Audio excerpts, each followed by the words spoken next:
پچھلے جمعے میں نے جو ہمارے ہاں رائج جشن عید میلاد النبی اس کی شرعی حیثیت کیا ہے، اس بارے میں کچھ گزارشات میں نے آپ کے سامنے رکھی تھی، اور آج انشاءاللہ اس موضوع کو مکمل کرنے کی کوشش کروں گا۔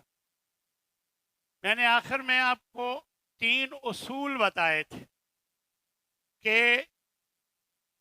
سب سے پہلا اصول یہ ہے کہ اسلام ایک مکمل دین ہے۔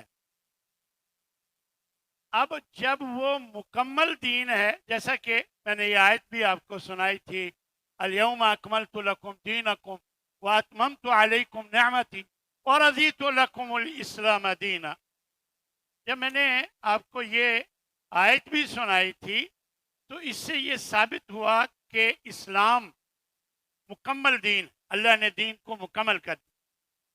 اب جب اس دین میں عید میلاد النبی کا ذکر نہیں ہے تو گویا عید میلاد النبی کا عمل دین نہیں، یہ ایک رسم ہے، اس کو اجر و ثواب کی نیت سے منانا، اور دین کا کوئی بھی کام جو ہوتا ہے وہ اجر و ثواب کے لیے کیا جاتا ہے، اس لیے اس عمل کا دین سے کوئی تعلق نہیں۔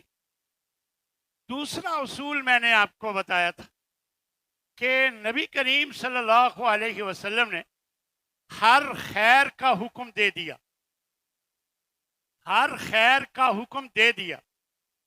اگر یہ عمل خیر ہوتا تو آپ صلی اللہ علیہ وسلم کی سیرت میں، آپ کی احادیث سنت میں، احادیث میں اس کا ذکر ضرور ہوتا، جبکہ کہیں بھی اس کا ذکر موجود نہیں ہے۔ اسی طرح تیسرا اصول کہ نبی صلی اللہ علیہ وسلم سے بڑھ کر کوئی متقی، کوئی عبادت گزار نہیں ہو سکتا۔ دین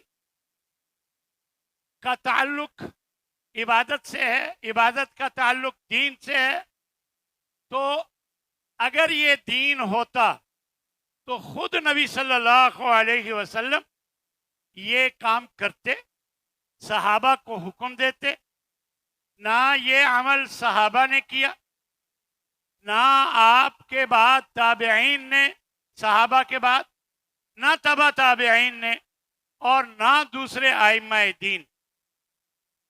لہذا نبی کریم صلی اللہ علیہ وسلم سے بڑھ کر جب کوئی عبادت گزار نہیں ہو سکتا، اگر یہ عبادت ہوتی، یہ دین ہوتا، تو آپ صلی اللہ علیہ وسلم ضرور کرتے اور اس کا حکم دیتے۔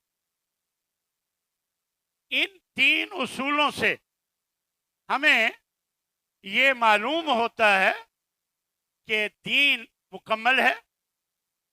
نبی صلی اللہ علیہ وسلم نے ہر بات ہمیں بتا دی ہے جو کرنے کی ہے، اور نبی صلی اللہ علیہ وسلم سے بڑھ کر کوئی نیکی کرنے والا نہیں ہو سکتا، لہذا اس عمل کا دین سے کوئی تعلق نہیں، کیونکہ نبی صلی اللہ علیہ وسلم نے اس کا حکم نہیں دیا، اور نبی صلی اللہ علیہ وسلم نے خود بھی یہ عمل نہیں کیا۔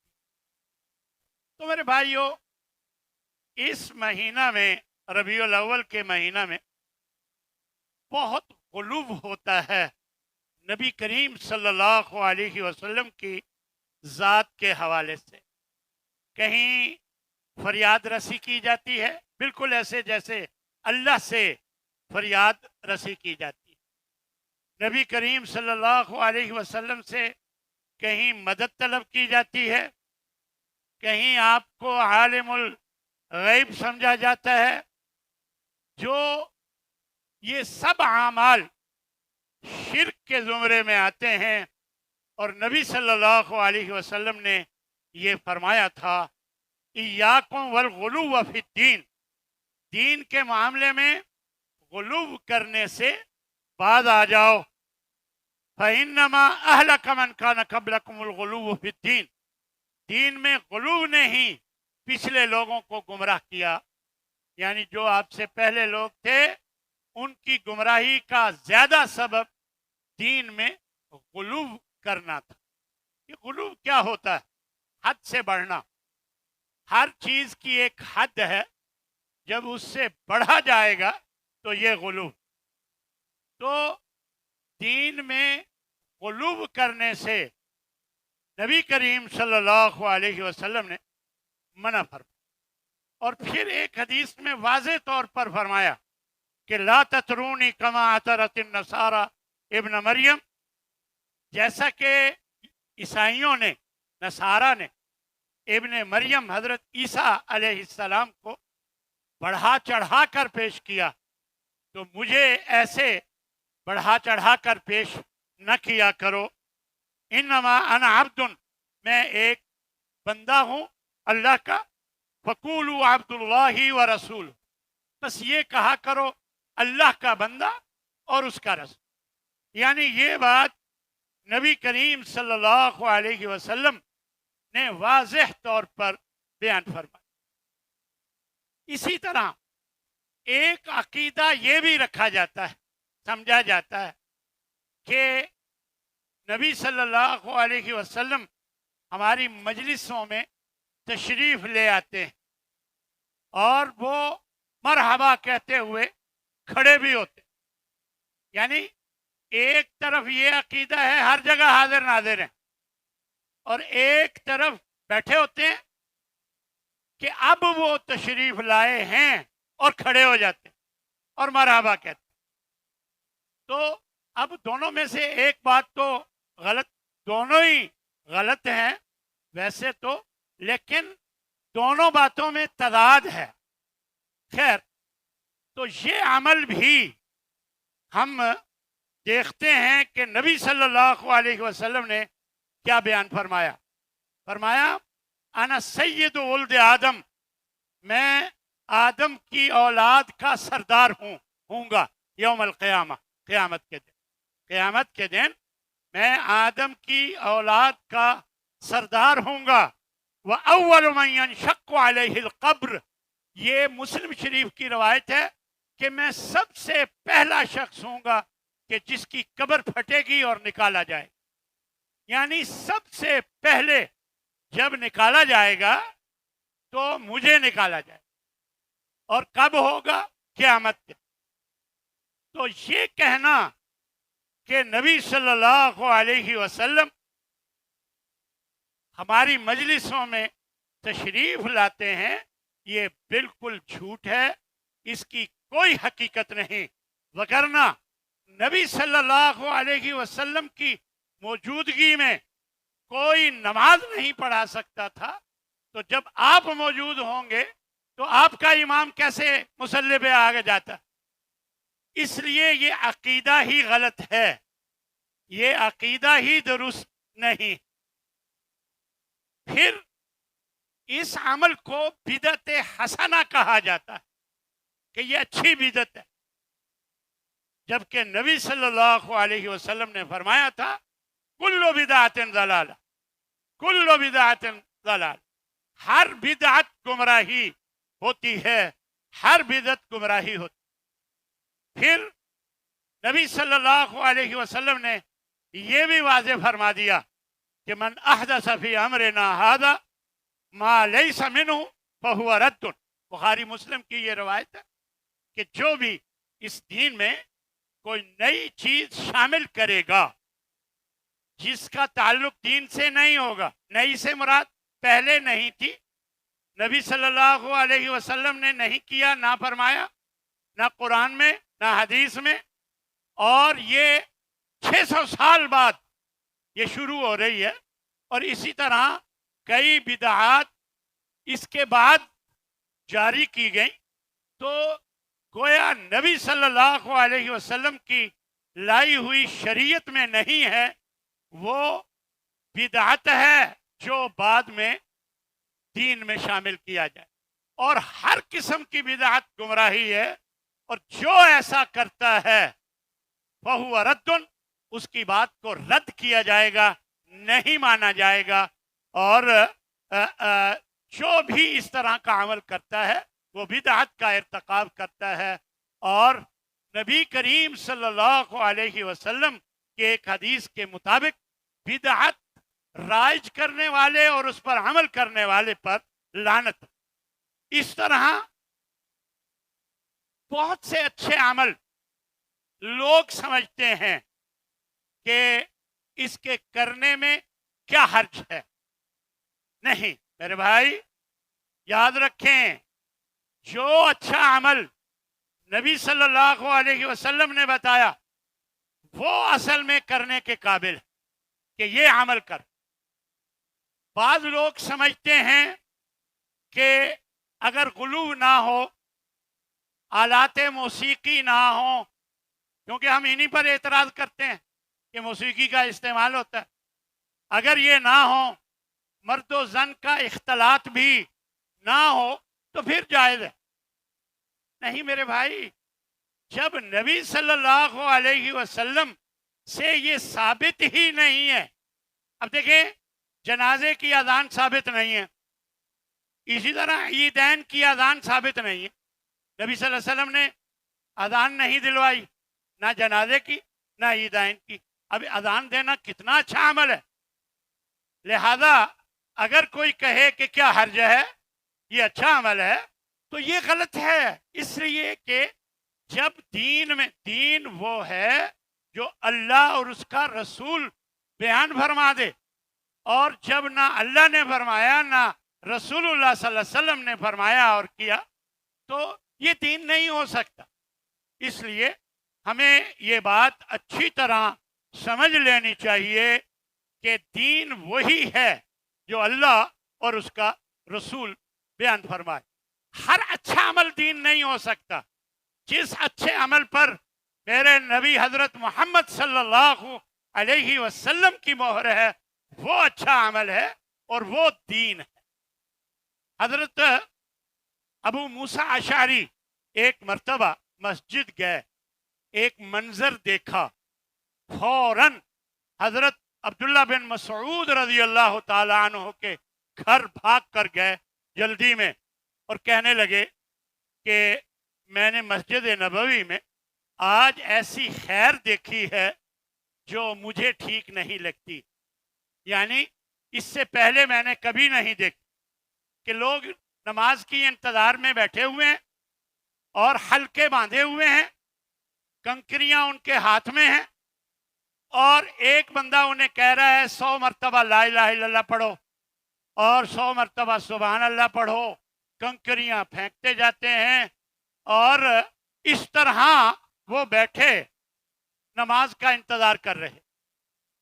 اب حضرت عبداللہ بن مسعود فوراً مسجد تشریف لائے اور وہ فرمانے لگے، او میرے بھائیو، اپنی برائیاں شمار کرو، میں تمہیں ضمانت دیتا ہوں اللہ تمہاری کسی نیکی کو ضائع نہیں فرمائے گا. اور پھر فرمانے لگے، ویحکم، افسوس ہے تم پر اے محمد صلی اللہ علیہ وسلم کی امت کے لوگوں، تم پر افسوس ہے، ما اسرع حلقتکم، کہ تم کس قدر ہلاکت کی طرف جلد چل پڑے ہو. ہاؤلائی صحابۃ نبیکم، تمہارے نبی کے صحابہ ابھی موجود ہیں، متوافرون، وافر تعداد میں، اور وہذہ ثیابہ لم تبلغ، ابھی تک نبی صلی اللہ علیہ وسلم کے کپڑے وہ سیدھا نہیں ہوئے اور آپ کے برتن نہیں ٹوٹے. والذی نفسی بیدہ انکم لعلی ملت ہی اہدی من ملت محمد. بھلا بتاؤ کیا تمہارا طرز عمل نبی صلی اللہ علیہ وسلم کے طرز عمل سے بہتر ہو سکتا ہے؟